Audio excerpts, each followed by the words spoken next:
Assalamualaikum warahmatullahi wabarakatuh. Perkenalkan, nama saya Sinta Nurjana. Saya Naila Zahra. Saya Sri Wahyuni. Di sini kami akan menjelaskan tentang koperasi dalam perekonomian Indonesia. Di sini saya akan menjelaskan pengertian koperasi. Koperasi adalah badan usaha yang beranggotakan orang seorang atau badan hukum. Koperasi dengan melaksanakan kegiatannya berdasarkan prinsip koperasi, sehingga sebagai gerakan ekonomi rakyat yang berdasar atas asas kekeluargaan. Sejarah koperasi. Koperasi pertama kali diperkenalkan oleh seorang berkebangsaan Skotlandia yang bernama Robert Owen pada tahun 1971 sampai 1858. Setelah koperasi berkembang dan diterapkan di beberapa negara-negara di Eropa, koperasi pun mulai masuk dan berkembang di Indonesia.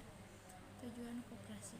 Tujuan pendirian dari koperasi adalah meningkatkan kesejahteraan anggotanya pada khususnya dan masyarakat pada umumnya, serta ikut membangun perekonomian nasional. Adapun ciri-ciri koperasi. 1. Koperasi bekerja sama berdasarkan persamaan derajat hak dan kewajiban. Koperasi merupakan milik anggota dan diatur sesuai dengan Di sini saya akan menjelaskan prinsip-prinsip koperasi. Yang pertama ada kemandirian, yang kedua ada keanggotaan yang bersikap sukarela dan terbuka, ketiga ada pengelolaan yang dilaksanakan secara demokratis, yang keempat ada pemberian balas jasa yang terbatas terhadap modal, yang kelima pembagian sisa hasil usaha yang dilakukan secara adil sebanding dengan besarnya jasa usaha banding anggota.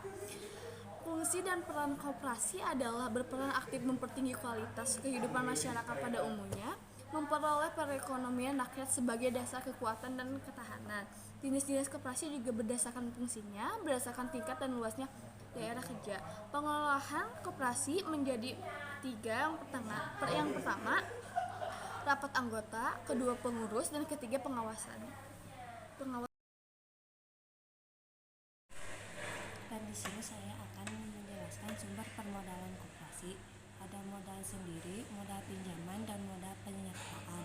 Ada juga sisa hasil usaha atau SHU.